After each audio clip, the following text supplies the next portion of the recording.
Hi aspirant, ఈరోజు మనం ఒక గ్రూప్ 1 స్థాయి పోస్టులు అయినటువంటి డిప్యూటీ ఎడ్యుకేషన్ ఆఫీసర్, జిల్లా ఉప విద్యాధికారి, అదేవిధంగా డైట్ లెక్చరర్ మరియు బిఎడ్ కాలేజ్ లెక్చరర్ ఎన్ని వేకెన్సీస్ ఉన్నాయి. అదేవిధంగా చాలామంది మిత్రులు అడుగుతున్నారు మనకు ఈ పోస్టుల యొక్క ఎలిజిబిలిటీ క్రైటీరియా అంటే విద్యార్హతలు ఏమి ఉండాలని చెప్పేసి చాలా సందేహాలు ఉన్నాయి వీటి మీద. కొంతమంది ఎంఎస్సి ఉండాలి, కొంతమంది డిగ్రీ సరిపోతుంది, ఇలా చాలా రకాలైనటువంటి సందేహాలు ఉన్నాయి. సో ఈ వీడియోలో ఆ డౌట్స్ అని ఒకసారి క్లియర్ చేసుకుందాం. అంతకంటే ముందుగా మనకు ఈ పోస్టులకు సంబంధించి పూర్వం మనకు ఫైనాన్స్ డిపార్ట్మెంట్ ఆఫ్ తెలంగాణ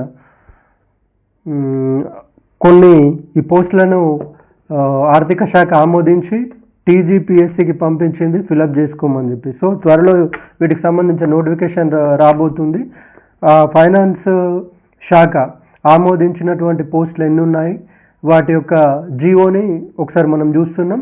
దీంట్లో చూసినట్టయితే మనకు ప్రైమరీగా ఆమోదించినటువంటి జీవోలో మనకు డిప్యూటీ ఎడ్యుకేషన్ ఆఫీసర్, దీన్నే మనం గెజెటెడ్ హెడ్ మాస్టర్ గ్రేడ్ 1 అని చెప్తాం. ఈ గ్రేడ్ 2 అనేటువంటిదేమో మనకు హై స్కూల్ హెడ్ మాస్టర్ని గెజెటెడ్ హెడ్ మాస్టర్ గ్రేడ్ 2గా మనం పిలుస్తాం. దీన్ని గ్రేడ్ 1 డిప్యూటీ ఎడ్యుకేషన్ ఆఫీసర్ అని చెప్పేసి మనం పిలవడం జరుగుతుంది. Next senior lecturer in diet, ఇవి మనకు 23, అలాగే deputy EO 24, lecturer in IASc, CTE, SCERT, ఇక్కడ మనకు 22 వేకెన్సీస్. అదేవిధంగా డైట్ కాలేజ్ లెక్చరర్స్ మనకు 65, మొత్తంగా 134 పోస్టులను ఆర్థిక శాఖ ఆమోదించి టీజీపీఎస్సికి పంపించడం జరిగింది. మనం వీటిని డైరెక్ట్ రిక్రూట్మెంట్ ద్వారా ఫిలప్ చేసుకోమని చెప్పి. సో టీజీపీఎస్సి కూడా త్వరలో వీటికి నోటిఫికేషన్ ఇవ్వడానికి సిద్ధపడుతున్న తరుణంలో ఈ పోస్టుల యొక్క ఎలిజిబిలిటీ క్రైటీరియా ఏ విధంగా ఉంటుందనేది మనం ఒకసారి చూద్దాం. సో మనకు వీటి యొక్క విద్యార్హతలకు సంబంధించి రకరకాల అభిప్రాయాలు వ్యక్తపరుస్తున్నారు మిత్రులు. బిఎడ్ కాలేజ్ లెక్చరర్కి సంబంధించి, అదేవిధంగా డైట్ లెక్చరర్కి సంబంధించి, తర్వాత డిప్యూటీ ఎడ్యుకేషన్ ఆఫీసర్కి సంబంధించి. సో ఈ విషయాలు మనం జాగ్రత్తగా పరిశీలించినట్లయితే మనకు ఎన్సిటి కొన్ని గైడ్ లైన్స్ ఇచ్చిందనమాట. సో మనం ఏ పోస్ట్కి ఎలాంటి అర్హతలు ఉండాలి అని ఎన్సిటి గైడ్ లైన్స్ని చూసినట్టయితే మనం ఒక బిఎడ్ కాలేజ్ లెక్చరర్కి, ఒక డైట్ లెక్చరర్కి ఎలాంటి ఎలిజిబిలిటీ క్రైటీరియా ఉండాలి అనేది చెప్పి మనకు ఎన్సిటి గైడ్ లైన్స్ ఉన్నాయి. అయితే మనం ఇటీవల అదే కాకుండా మనకు ఇది ఏమి ఉండొచ్చు అని మనం గెస్ చేయడానికి మనకు ఇటీవల డైట్ లెక్చరర్స్ మనకు అవుట్ సోర్సింగ్ పద్ధతిలో కూడా తీసుకోవడం జరిగింది. చాలా అన్ని కాలేజీలో కూడా డైట్ లెక్చరర్స్ వేకెన్సీస్ ఉన్నాయి. దాంట్లో మనకు 30% డైరెక్ట్ రిక్రూట్మెంట్ ద్వారా ఫిలప్ చేయాలి, 70% ప్రమోషన్స్ ద్వారా ఇవ్వాలని చెప్పేసి ఉంది. సో ఉపాధ్యాయులకు, తర్వాత నాన్ టీచింగ్ వాళ్ళకి రకరకాలుగా మనము ప్రమోషన్స్ అనేది ఇచ్చేది 70%, కానీ కొన్ని కేసెస్ పెండింగ్ ఉండడం వల్ల ఆ ప్రమోషన్ ఛానల్ అంతా ఆగిపోయి, అదేవిధంగా డైరెక్ట్ రిక్రూట్మెంట్ లేక ఇవన్నీ వేకెన్సీస్గా ఉండిపోవడం జరిగింది. అయితే ఈ మధ్య మనం ఈ ఇయర్ కూడా చూసినట్టయితే డైట్ లెక్చరర్ మనం అవుట్ సోర్సింగ్ నోటిఫికేషన్ చూస్తే అది ఎన్సిటి గైడ్ లైన్స్కి లోబడి ఇవ్వడం జరిగింది. అవుట్ సోర్సింగ్ కూడా ఆ క్యాండిడేట్స్ని మనం ఎలా తీసుకున్నారంటే ఆ క్యాండిడేట్కి డబుల్ పీజీ అంటే ఒక పీజీ, అదేవిధంగా ఎంఎడ్, ఈ 2 పీజీలు ఉన్నట్టు అయితే మాత్రమే అతన్ని తీసుకోవడం జరిగింది. ఎన్సిటి గైడ్ లైన్స్ ప్రకారం కన్సర్న్ సబ్జెక్ట్లో, ఫర్ ఎగ్జాంపుల్ మీరు ఒక subject, for example Telugu diet lecturer అవసరం ఉంటే మనం ఎంఏ తెలుగు చేసి ఉండాలి, అదేవిధంగా ఎంఎడ్ చేసి ఉండాలి. సో మనకు ఒక MA are MSc in concern subject, అదేవిధంగా ఎంఎడ్ అనేది కంపల్సరీగా మనకు ఎలిజిబిలిటీ క్రైటీరియా ఉండింది. అదేవిధంగా ఇక్కడ మనకు బిఎడ్ కాలేజ్ లెక్చరర్స్ని మనం పరిశీలించినట్లయితే B Ed college R CTE, SCERT, IASE లెక్చరర్ని మనం పరిశీలించినట్టయితే ఇది ఒక అసిస్టెంట్ ప్రొఫెసర్ స్థాయి ఉద్యోగం. అంటే మనం ఇప్పుడు ఈ డైట్ విద్యార్థులు అనేది డిప్లొమా ఇన్ ఎడ్యుకేషన్ అంటాం. సో ఒక డిప్లొమా విద్యార్థికి మనకు బోధించడానికి ఒక పీజీ సరిపోతుంది. అంటే ఒక ఇంటర్మీడియట్ విద్యార్థికి మనము ఒక పీజీ చేసిన ఒక జేఎల్గా ఏ విధంగా రిక్రూట్ చేస్తామో అదేవిధంగా ఈ డైట్ లెక్చరర్కి ఒక పీజీ అలాగే ఒక ప్రొఫెషనల్ పీజీ ఉంటే సరిపోతుంది. కానీ ఇక్కడ బిఎడ్ అనేది ఈయన ఒక బ్యాచిలర్ సంబంధించి ఒక డిగ్రీ లెక్చరర్కి మనం బోధించాలంటే మనకు పీజీతో పాటు నెట్ సెట్ ఏ విధంగా ఆర్ పిహెచ్డి ఉండాలో అదేవిధంగా ఒక బిఎడ్ కాలేజ్ లెక్చరర్కి కంపల్సరీగా 2 పీజీలతో పాటు అంటే concern subject PG or psychology, philosophy or languages or science పీజీతో పాటు ఎంఎడ్ అడిషనల్గా మనకు NET or SET or PhD కంపల్సరీగా ఉండే అవకాశాలు మనకు ఎన్సిటి గైడ్లైన్స్ ప్రకారం ఉన్నాయి. సో ఇది మనకు బిఎడ్ కాలేజ్ అండ్ డైట్ లెక్చరర్కి సంబంధించినటువంటి ఎలిజిబిలిటీ క్రైటీరియా. ఇక మోస్ట్ ఇంపార్టెంట్ వన్ ఇక్కడ DyEO, deputy educational officer. So ఈ నోటిఫికేషన్ రాక చాలా సంవత్సరాలు అయింది కాబట్టి దీని మీద చాలామందికి చాలా రకాలైనటువంటి సందేహాలు ఉన్నాయి. దీని యొక్క సిలబస్ ఏ విధంగా ఉంటుంది, ఎలిజిబిలిటీ క్రైటీరియా ఏముంటుంది అని చెప్పి ఉంది. అయితే మనకు దీన్ని చెప్పడం కోసం మనకు గత సంవత్సరం 2023లో మన పక్క రాష్ట్రం, మన తెలుగు రాష్ట్రం ఏబిపిఎస్సి డిప్యూటీ ఈఓకి సంబంధించినటువంటి నోటిఫికేషన్ విడుదల చేయడం జరిగింది. సో ఆ నోటిఫికేషన్ని మనం ప్రామాణికంగా తీసుకున్నట్లయితే ఆ నోటిఫికేషన్లో మనకు ఏ విధంగా ఎలిజిబిలిటీ క్రైటీరియా అడిగిందనేది మనం ఒకసారి చూస్తే మనకు ఒక అవగాహన వస్తుంది. సో ఈ అవగాహన ఫైనల్ కాదు, ఇదే ఎలిజిబుల్ క్రైటీరియా ఉంటుందని కాదు. టీజీపీఎస్సి గవర్నమెంట్ ఏది డిసైడ్ చేస్తుందో అదే ఫైనల్. బట్ మనము ఎన్సిటి గైడ్లైన్స్ ప్రకారము ఇక్కడ రిక్రూట్మెంట్ ప్రాసెస్ని బట్టి మనము ఈ విధమైనటువంటి ఎలిజిబిలిటీ క్రైటీరియా ఉంటుందని మనం భావిస్తున్నాం. చాలామంది కోచింగ్ సెంటర్లో వాళ్ళ యొక్క కోచింగ్ని పెంచుకోవడం కోసం రకరకాలైనటువంటి ఎలిజిబిలిటీ క్రైటీరియా డిగ్రీ ఉంటే సరిపోతుంది, బిఎడ్ పీజీ ఉంటే సరిపోతుంది అని చెప్పేసి మన ఆస్పిరెంట్స్ని మిస్గైడ్ చేస్తున్నారు. సో అలాంటి విషయాలు మీరు నమ్మకండి. మనం మినిమం కామన్ సెన్స్ వాడి సో మనం ప్రీవియస్ రిక్రూట్మెంట్ అదే ఇటీవల జరిగినటువంటి diet lecturers recruitment, outsourcing recruitment కానీ వీటిని మనం అబ్జర్వ్ చేస్తే ఆ రిక్రూట్మెంట్ కూడా మనకి ఎన్సిటి గైడ్లైన్స్ ప్రకారమే జరుగుతుంది. సో అదే క్రైటీరియా ఉండే ఛాన్స్ 99% ఉంది. సో ఈ డిప్యూటీ ఎడ్యుకేషన్ ఆఫీసర్ యొక్క రిక్రూట్మెంట్ ఎలిజిబిలిటీ క్రైటీరియా ఏ విధంగా ఉంటుందనే దానికి ఒకసారి మనము మన ఏపీఎస్సి రిలీజ్ చేసినటువంటి నోటిఫికేషన్ ఒకసారి మేము ముందుకు తీసుకొస్తాను. దాన్ని బట్టి మనం ఏ రకమైనటువంటి ఎలిజిబిలిటీ క్రైటీరియా ఉంటుందో ఒకసారి మనం చూద్దాం.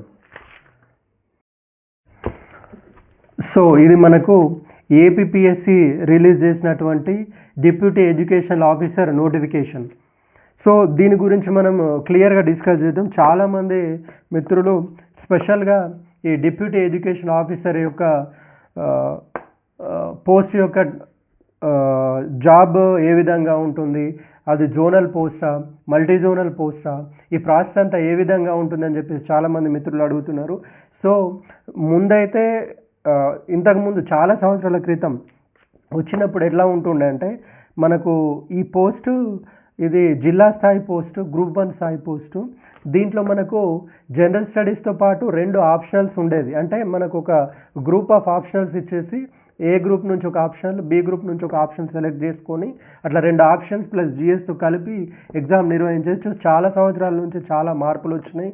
సో దాన్ని మనం కన్సిడర్ చేయకుండా మనకు రీసెంట్గా వచ్చినటువంటి ఏబిపిఎస్సి యొక్క నోటిఫికేషన్ పరిశీలించినట్టయితే దాంట్లో ఏ విధంగా క్రైటీరియా ఉంది నేను మీ ముందుకు ఒకసారి తీసుకొస్తాను. అంతకంటే ముందు ఫస్ట్గా మనం అసలు ఎలిజిబిలిటీ క్రైటీరియా ఏ విధంగా ఉందో ఒకసారి చూద్దాం. సో ఇక్కడ మనం చూస్తున్నాం చూడండి, ఎడ్యుకేషనల్ క్వాలిఫికేషన్స్ అని చెప్పేసి ఇవ్వడం జరిగింది. ఒకసారి నేను మీ ముందుకు తీసుకొస్తున్నాను చూడండి. ఒకసారి అక్కడ ఏమంటుండంటే the candidate should possess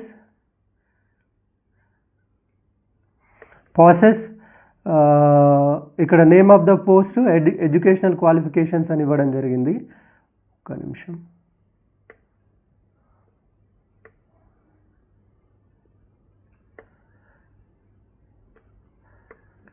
ఇక్కడ మనం చూస్తే A first or second class post graduation degree in any one of the subjects suitable for admission into B.Ed course.